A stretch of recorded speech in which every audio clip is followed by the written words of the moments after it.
Do you ever feel overwhelmed by the ever-changing world of technology? Tech It Out can help make some sense of it all. Breaking down geek speak into street speak, technology columnist, author, and TV personality Mark Saltzman covers consumer technology each week for every listener. Mark tackles the latest news, reviews, and how-tos to help you understand what's hot, what's not, and why. Hey everyone, welcome to Tech It Out. This is episode 243. Hope you're all doing great. Crazy week in tech, that's for sure, between the Twitter takeover drama with Elon Musk, then Amazon reporting a staggering loss of nearly $4 billion for the first 3 months of the year. Wow, what a week. But boy, I love this industry. Never know what's going to happen from one week to the next. And with that in mind, we have a stellar Tech It Out show planned for you this hour with 3 awesome guests. We're going to first learn about the world's most advanced portable electric generator with Anker, not a gas-based one. Then Visa joins us to chat cybersecurity and what they've been doing to keep Visa customers safe when shopping online. Then a sneak peek for you. We're going to learn all about the first officially licensed virtual reality NFL video game simulation coming this year. All of this and more on an all-new Tech It Out, powered by ASUS for those in search of incredible. I'll tell you more about ASUS shortly, but let's get to our first interview.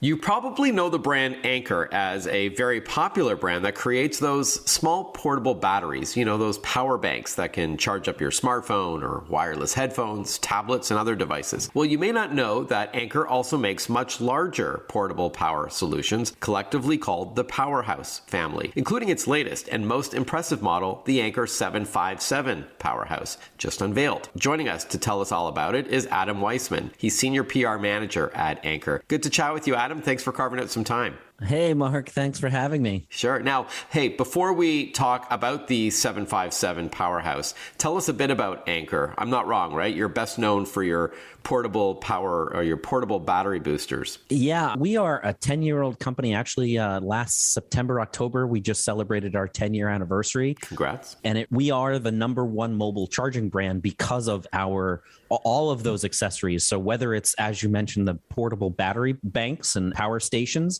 or our cables, our USB-C or lightning cables, and our actual chargers that fit into your wall, we are the #1 mobile charging brand in the world, I think. Wow. So congrats. But you also have other product lines, right? I think I just got a press release last week about a 3D printer that you've got coming out. Yeah, for a little background, we actually have 5 or maybe 6 brands now. So Anker is our mobile charging brand, and kind of in the order, we have Soundcore is our audio brand. So all of our Bluetooth speakers and earbuds and headphones go under that. We have the Nebula brand, which is our smart projector line. And then we have the Eufy line, which has both appliances like RoboVax and cameras. And the security line. And recently, as you mentioned, we launched the Anker Make line, which includes our first 3D printer, it's called the M5, and it's currently on Kickstarter. It's at something like $6.5 million. Oh, wow. So that'll come out in probably next month, I think. We're really excited about it. It does some really cool things. I think one of the challenges of 3D printing is in the past, it's taken so long to print anything that you print. And, after waiting 10 or 12 or 15 hours for something to print, you realize that maybe you did it wrong, or maybe you didn't take into account some other thing, or maybe the print just failed. But we can actually print 5 times faster than traditional 3D printers on the market. So yeah, that solves one of the pain points without question. Yeah. Sure. But I did want to invite you on today to chat power, and not the power banks for smaller devices, but I think you called them power stations. So this is your PowerHouse line that kind of takes it to the next level. Is it fair to say they're kind of like generators, but without the gas? Yeah. So these are high capacity portable generators, but again, they are They are completely electric, so there is no gas. One of the challenges with people who live in apartments is they're not allowed to use gas generators indoors. It's not safe. There's actually been, some fatalities because people don't realize that they're putting out carbon monoxide and carbon dioxide. And these don't suffer from that at all because, again, they are completely electric. And correct me if I'm wrong, Adam, but it's not just people in apartments or condos, but even in a home, you don't want a gas generator inside, right? Correct. And the other thing is gas generators are noisy and they're loud, whereas you could have one of these, you could kind of move it around to the different parts of your house if you wanted to use it in the garage and you were doing some sort of tool thing. You could take it to the garage and use it there. You could use it in your living room to power, or your dining room or whatever to power the different gadgets in your house. So, and is it mostly for emergencies like, natural disasters or power outages, that kind of thing? They are traditionally used for that. But the other thing that people are starting to use them for is the van life, the RV life, camping, tailgating. You can take them to all these different scenarios, like whether, again, you're powering your Bluetooth speaker or some music, you're using a solar panel to charge it. You can be on the road, set up your solar panels, when the sun's out, and then you have power and you have extra power that you might not have in your van or your RV. So some really great options. And, even things like mobile offices, if you want to take your, again, if you're on that van life or if you're just driving across the country and you want to be able to set up a kind of mobile office in the middle of Tennessee, for example, or, whatever, you can do that and keep, your laptop, your monitor, if you have a router, your phones, your tablets, all that stuff charged. So. All right. So without further ado, let's chat about your new and top-of-the-line model, the 757 PowerHouse from Anker. Can you walk us through its features? Sure. So this, again, is our largest power station and powerhouse that we've ever created. And one of the things that we really found is having the ability to charge it quickly was important because, again, you don't want to have something that you can't use. So depending on how you charge it, you can charge it if you plug it in to recharge it, you can charge it in just a little over an hour to charge the entire thing. So it has 1,500 watt output and 1,200 watt hour capacity. So it's really capable of powering anything from home appliances to CPAP machines to laptops, routers, again, all these different things that you can potentially charge.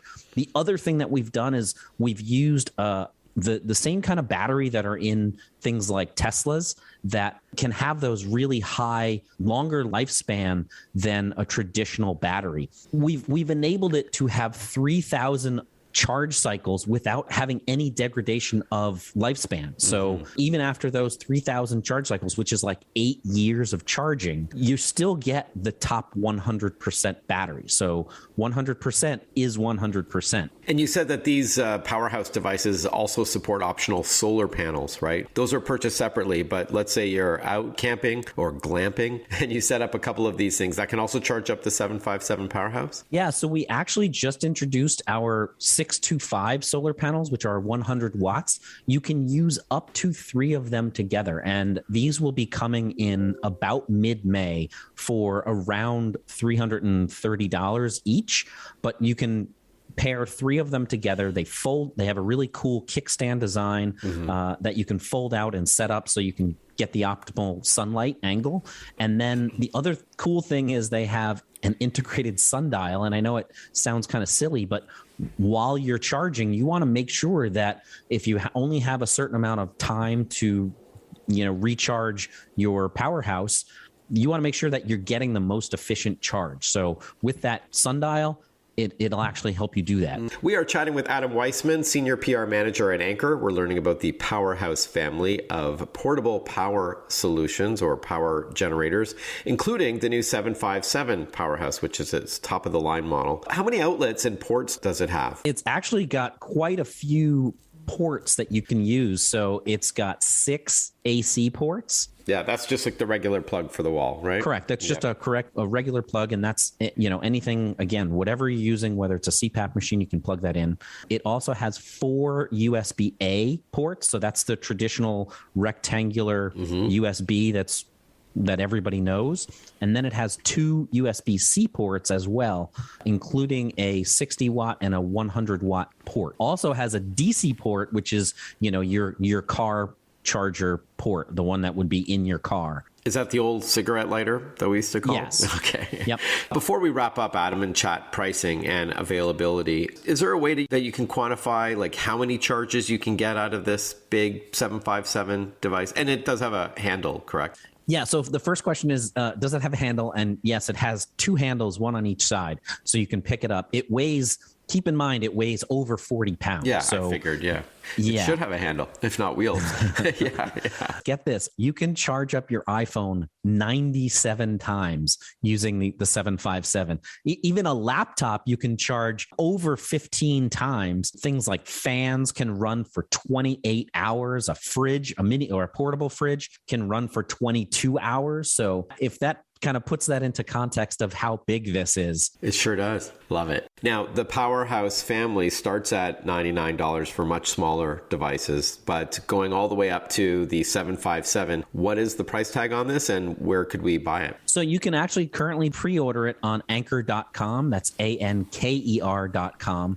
And it's going to retail for $13.99. And that's out in May. Correct. All right. And that's the Anker 757 PowerHouse. But as I mentioned, you do have less expensive options as well, but starting at $99, going all the way up to $13.99. Adam, great to chat with you. Thanks so much for your time. Thanks for having me. When we return on Tech It Out, a special guest from Visa, a VP from the fraud department, on how to best protect yourself when shopping online. We'll be right back. Listen to Tech It Out whenever you want. Find the Tech It Out podcast at iTunes or wherever you get your podcasts.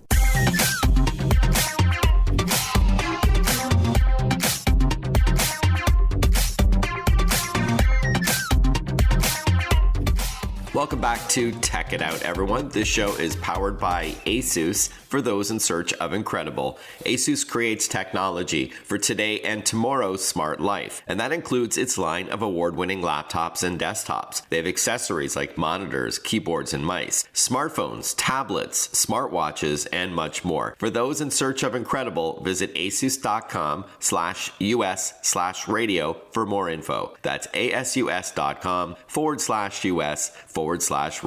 Regardless of the data that you look at, there's no dispute that cybercrime is way up over the years, with many attributing the pandemic to the rise in global cybercrime. The FBI, for example, said between May of 2020 and May of 2021, cybercrime-related complaints jumped by 1 million.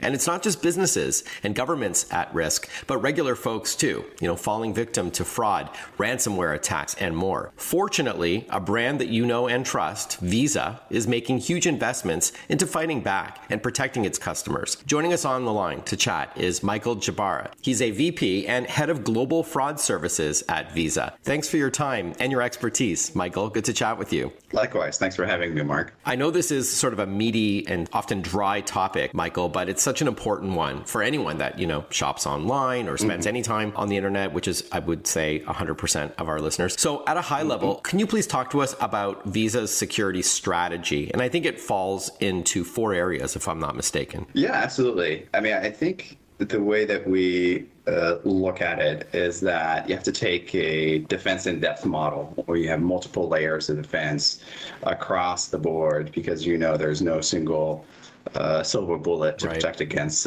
fraud and cybercrime. And we think about it across 2 different dimensions. There is around the prevention side, looking more upstream at these consumer interactions in terms of having a really strong sense of what are the latest fraud schemes that are being cooked up by these ever innovative criminals as they're discussing it on the dark web and kind of poking and prodding at potential vulnerabilities they could exploit. Right. Taking that intelligence and then operationalizing it, whether that's through best practices from our technical analysis, whether that's by setting up proactive alerting that lets us know we've identified a gap and we need to go and plug it. And on the other side, further downstream, it's having a ready-made incident response team that's on call on a 24/7 global basis, where as soon as they start to see these anomalies come across the network, they can quickly analyze it, determine whether it's legitimate volume or a potential attack, and then shut it down before before catastrophic losses are incurred. And so if you look at kind of the foundations, kind of to your point, kind of what are the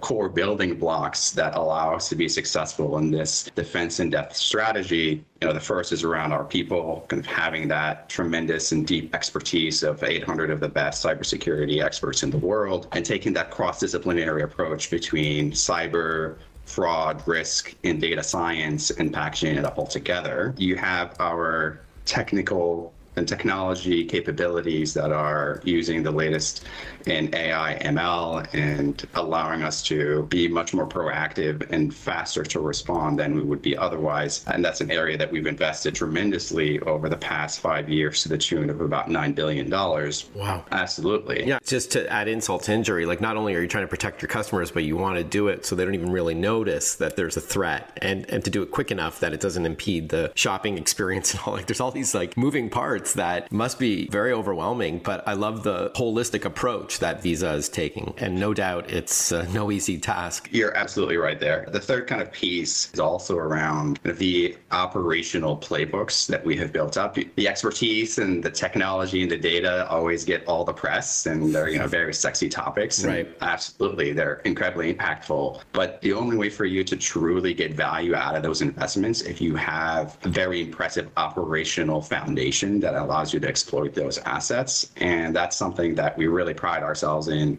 terms of measuring the time to contain any given incident to mere minutes versus hours or days where the impact could be amplified, or making sure that our alerting has an incredibly high true positive ratio, because to your point, we have to make this as seamless as in the background as possible to cardholders, so we can't be impacting legitimate interactions. That results in customer attrition, customer dissatisfaction, and defeats the whole purpose of what we're trying to do. For sure. And with that in mind, it's been said, data is bliss, not ignorance is bliss. Exactly. So you've already sort of hinted at this, Visa's huge investment in this space, and that includes in the artificial intelligence or AI realm as well, right? Yeah, absolutely. We talk about the data and the impact that it has, but data on its own is fairly inert. You're not going to benefit from petabytes and petabytes of data that Visa has if it's all being processed through Excel. It's just not going to be a very efficient way for us to derive the necessary insights for us to protect our consumers and our clients. Just to explain to our listeners, a petabyte, that's the equivalent of 1,000 terabytes? I believe so, yeah. Okay.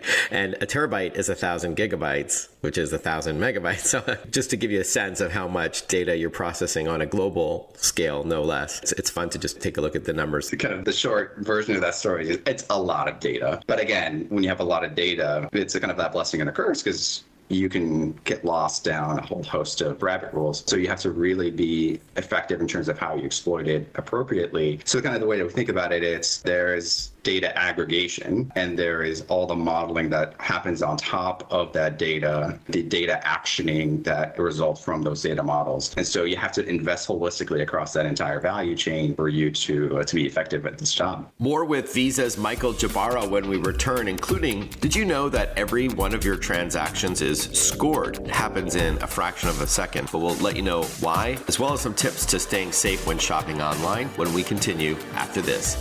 Want to follow Mark? Google him. Mark with a C and Saltzman with a Z.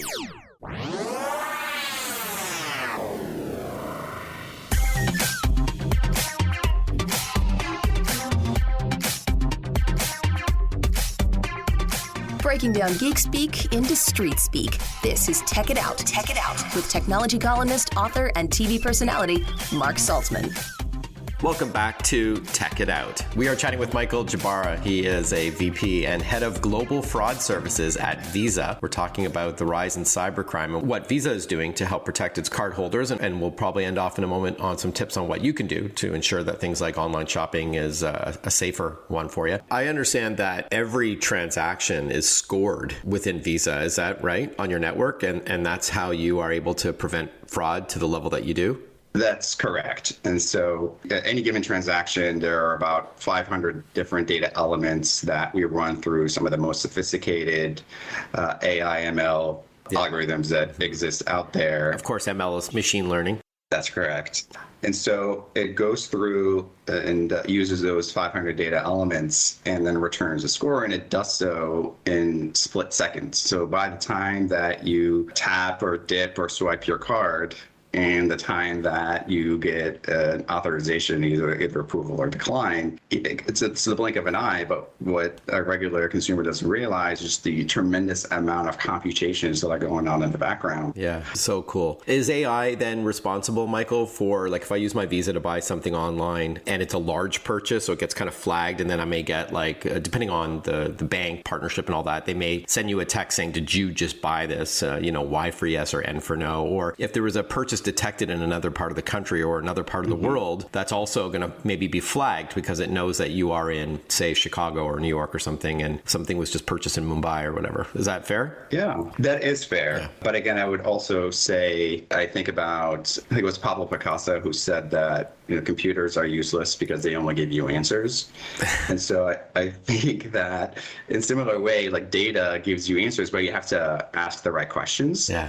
And so it's really around having a deep understanding of what are those threats, vulnerabilities, fraud schemes that could potentially be exploited, and then mapping that taxonomy over to our data and using AI and machine learning to get us to those right decisions. Sometimes when we're talking about AI and machine learning, I kind of get flashbacks to my big fat Greek wedding and the father who sprays Windex on every illness. And so it's like, oh, just spray a little bit of AI on it. Right. And the problem is solved. It's like, well, yes, absolutely. AI is an incredibly powerful, incredibly useful tool. Yeah, I was just trying to give a sort of rudimentary example of what AI is at play, if it was accurate. Yeah, no, exactly right. But effort that goes into securing payments globally at the scale that Visa does, it kind of requires that multidisciplinary approach. No doubt. What is Visa Advanced Authorization all about? So Visa Advanced Authorization, that is the risk score that we provide on every transaction that comes across our network. Oh, okay. Which uses that AI machine learning technology and the 500 different data elements to provide you with kind of a range of riskiness for that transaction so that our clients can determine whether to approve or decline based on their given risk appetite and their risk strategy. Okay, thank you. So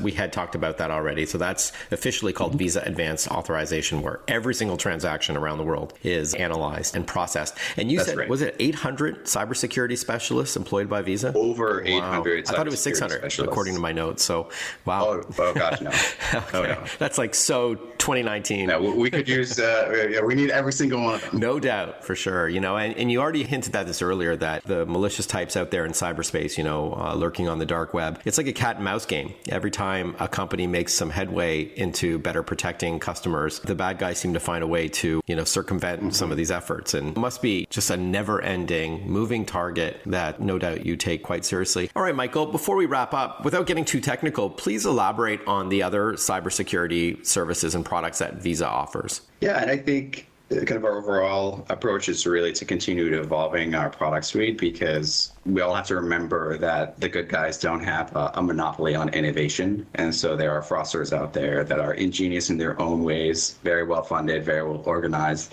that are poking and probing to find a gap that they can exploit. And it's something that we've seen, going back to your introductory comments around the impact of the pandemic, which forced a lot of small, medium-sized businesses to open up digital storefronts.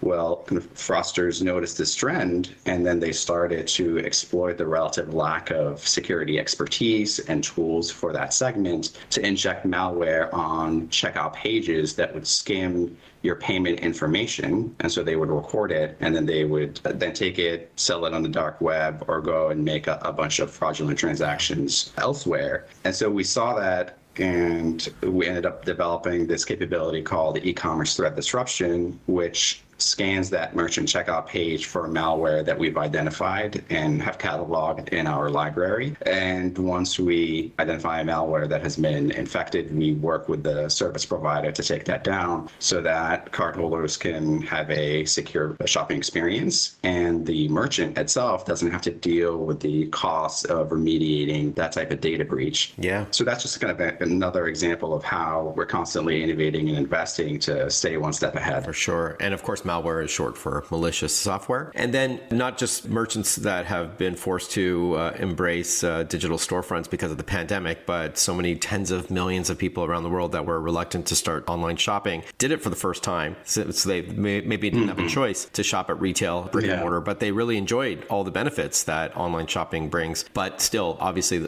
many are still concerned about these cyber risks. Is it fair to say that if you stick with a reputable credit card company like Visa, which is what I use exclusively, that you've got that buyer protection? And if so, are there any other tips just to minimize any issues when you're shopping online? I guess stay with reputable stores as well. Yeah, absolutely. So, I mean, a great point that you bring up there, and that fact that all Visa cardholders have that zero liability, so they're not responsible for any transactions they didn't make. But cardholders can also kind of take a more proactive role in protecting themselves and their payments, whether that's making sure they're signed up for multi-factor authentication so that when they're trying to log into a merchant webpage, they'll get that text to validate this themselves. Great tip. Signing up for purchase alerts so that if somebody's making a transaction on their card and it's not them, they'll get immediately notified and they can contact the bank. And that's what I was hinting at earlier, for sure. Oh, yeah, absolutely. And practicing good security hygiene and common sense. Like, don't click on suspicious links. Don't click on ads that seem too good to be true.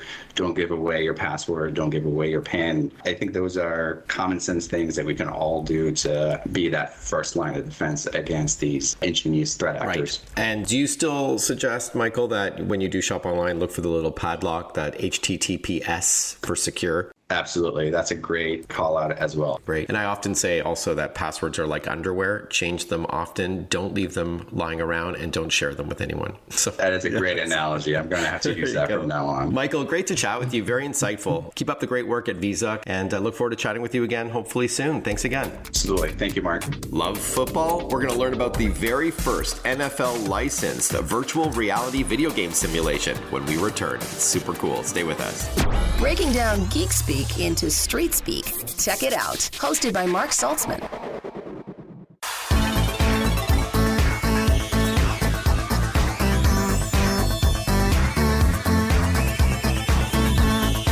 Welcome back to Tech It Out, everyone. Along with ASUS, the title sponsor on this radio show and podcast, I also want to thank Western Digital, the parent company to WD and SanDisk and other brands like WD Black. They make some extraordinary backup solutions, external drives like SSD or solid state drives, external hard drives, memory cards, USB sticks, those flash drives or jump drives, whatever you call them, thumb drives. An awesome company. I interview them often on this program. A huge and sincere thank you to Western Digital for your support as well. Head over to westerndigital.com to check out their range of backup products for your computer and other devices. All right, let's continue on with this show. I've got something really cool to share with you, a sneak peek. Football fans, you're going to want to hear this next interview. Status Pro, a sports technology and gaming company, has announced their first NFL and NFLPA licensed virtual reality simulation game in partnership with the NFL and the NFL Players Association. Coming later this year, it'll be called NFL Pro Era. And joining us for an exclusive sneak peek of this VR sports title is Troy Jones, co-founder and CEO of Status Pro. Thanks, Troy, for your time. No problem, Mark. I appreciate you having me on. Yeah, I'm really excited to learn about this upcoming title. But before we get to NFL Pro Era, please tell us a bit about Status Pro, the company. Yes, for sure. So my co-founder, Andrew Hawkins, and I always say Status Pro is a culmination of our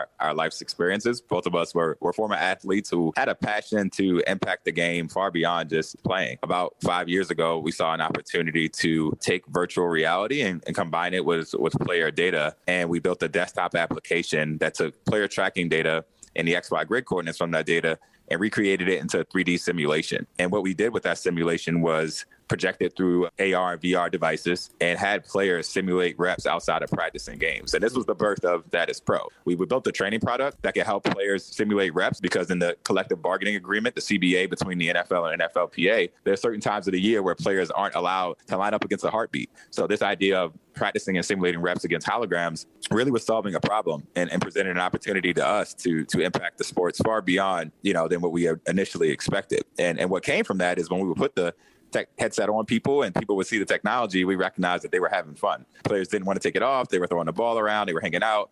So with that, we looked at the opportunity and said, well, gaming is one of the main use cases for virtual reality right now. And obviously trying to build a venture scale business, you obviously have to pursue the market and where it takes you. So we decided to take that simulation that we built on the training side, extract it, gamify it, and thought, well, what happens if we put a fan in a one-to-one simulation of what it's like to be their favorite athlete? We know fans, and today's fans love to hear from the athletes. The players telling their story is prominent in media, and you see it all over the place today. And we felt the next step of that was now allowing them to see what it's like to be that player when they're in the intense situation on the field. So with that, we pursued a gaming opportunity, and after 3 long years, we're able to get the rights from both the NFLPA and NFL, which really was the beginning of us going down this path of democratizing the experience of the professional athlete, which is what we're looking to do at Status Pro. So I say all that to say that, Status Pro is this company that is looking to really just define the metaverse for sports and AR and VR and try to bring value in every way that we possibly can. And that's both on the training side with helping athletes, as well as on this gaming side with showing fans what it's like to be their favorite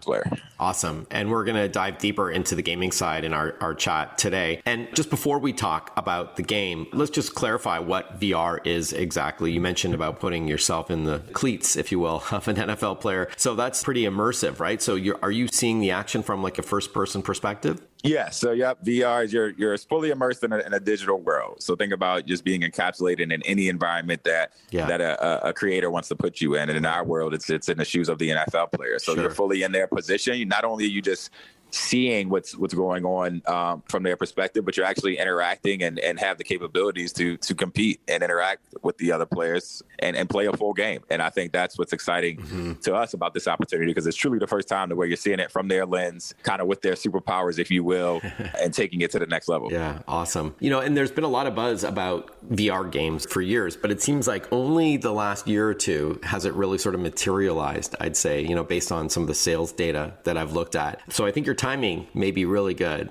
Yeah, I think timing wise, we're in a really sweet spot. I mean, I think there's been a ton of companies that put a ton of resources into just improving the technology. And I think we're in a place where now the technology is a little bit more ubiquitous, the form factor is better, and the timing of people looking for interesting content has been greater than it's ever been. So I think for us, we're in a awesome spot to bring this experience to life and continue to help impact the adoption of the tech. And speaking of that tech, I think a couple of VR headsets, new ones, are debuting this year from both Meta, Facebook's parent company, as well as PlayStation and so on. But let's now chat about NFL Pro Era. Tell us what it's all about, coming this fall. Yeah, for sure. So NFL Pro Era is about putting you in the shoes of your favorite NFL quarterback, or you showing that you have what it takes to lead your favorite NFL team as the quarterback, right? So it's a game in which it's the first of its kind, like I said, in VR. You're from that first person perspective, and you're going to feel the control and command that a quarterback has of his offense. Everybody wants to be the quarterback, right? I played quarterback in college. I tell people it's the hardest position in sports.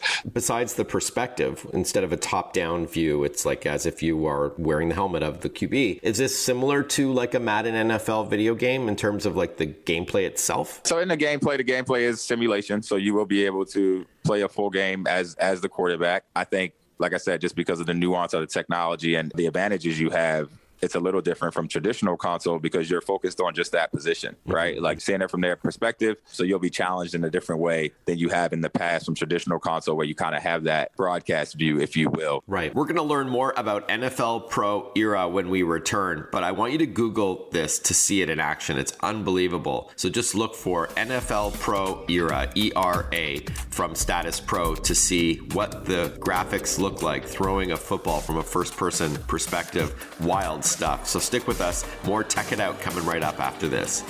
Follow Mark Saltzman on Facebook, on Twitter, on Instagram. Listen to Tech It Out whenever you want.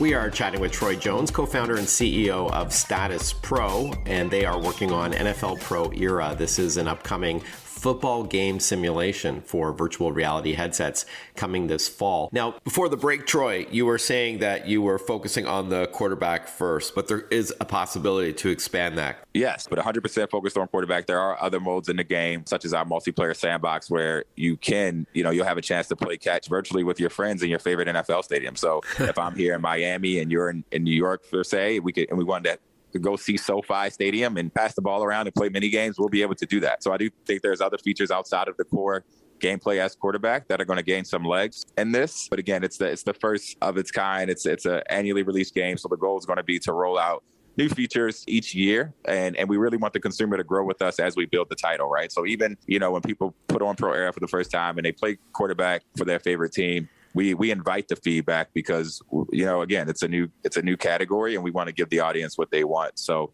I do think that you'll see it'll change significantly over time, but we're going to start with that position as from the simulation standpoint. Because it's radio, Troy, I just wanted to just paint a real picture here. So it's as if you're looking out of the eyes of the quarterback, and then do you raise your hand, like your right hand, as if to throw the football? So I've seen a video, by the way, a little pre-release video. But that's the idea, right? It's as if you are like looking to throw the ball to another player, and you hear the roar of the crowd. I mean, this is really, it's like being on the field. Yes, it's like being on the field. So you're going to have to catch the snap, take the snap, drop back, and read the defense. And yes, you execute a throw like you throw a real football. The goal has been to try to make it as natural as possible. So the mechanics will feel pretty similarly to how you would throw a football in real life, except you'll probably be able to do it a lot better. Yeah, exactly. But it's exactly that. Just encompassing, like I said, the command that a quarterback has with the offense, because it starts and stops with them. So, we're excited about that. Before we wrap up, talk to us about how it's actually tied to NFL data. Yeah, great. So I think, one thing we wanted to do when we first, started the company really was try to make our products as authentic as possible. So one advantage that we have is just in the time that we live in, the NFL and all professional leagues are just collecting this player data and looking for innovative ways to use it. So with us, we wanted to drive our experiences in simulation and power it by this player data so it reflects what the game is actually like on Sundays.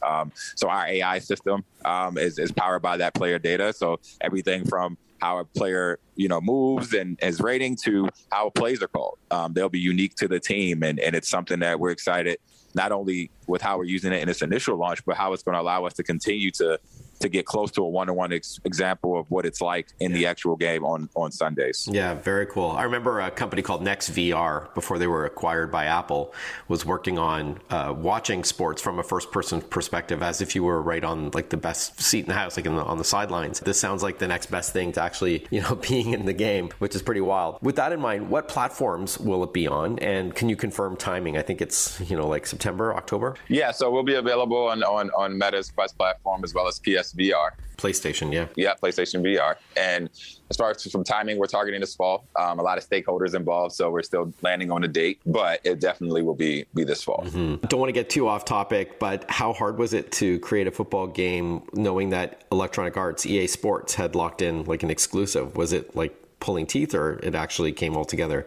well, we gained a lot of inspiration from what EA has done over the years. And, we saw an opportunity with a new category to potentially bring something to market. And I think, we understood where our swim lane was and was able to carve out a unique opportunity to really define something that's emerging and see what it could be. That's a task in itself. We've been able to get some amazing engineers, developers. Just our team at Status Pro has been great. And I think that played a big role in helping us solidify our spot. So that's why we're just, excited about the launch this fall and seeing what comes of it. You can just go to www.status.pro and look at our website. You'll see a lot of information there. And then if you also check out our social, it's Status Pro on Twitter and status.pro on Instagram. We'll be releasing little teasers every few weeks, and we'll also be coming out with more information leading up to launch. So if you're following those channels and checking out the website, you'll stay up to date. Awesome, Troy. Thanks so much for your time. Congrats on your work on NFL Pro Era to date, and I'm excited to try it myself. Thanks again. No problem. Thanks for having me, Mark. I love when Tech It Out has very diverse guests, and today was no exception. We first spoke with Anker about its portable power generators that are battery operated, not gas-based. You can use it indoors, great for natural disasters, any other emergencies, as well as camping, glamping, RVing, and so on. Then we shift gears and spoke with Visa's head of fraud services about protecting yourself online and all the cool things Visa's doing behind the scenes to protect its customers. Then we wrapped up with Status Pro, the company behind NFL Pro Era, an upcoming virtual reality-based video game simulation that's officially licensed licensed by the NFL and NFLPA. So very cool stuff. If you want to hit me up on social media to say hi, it's Mark Saltzman, Mark with a C, Saltzman with a Z, and I'm on Twitter, Instagram, LinkedIn, Facebook, and YouTube. Let me know what you think of Tech It Out, or if you have any tech questions and so on. Have a great rest of your day, everyone, and a fantastic week ahead. Look forward to catching up with you next weekend for another episode of Tech It Out. Be well, everyone. Ciao.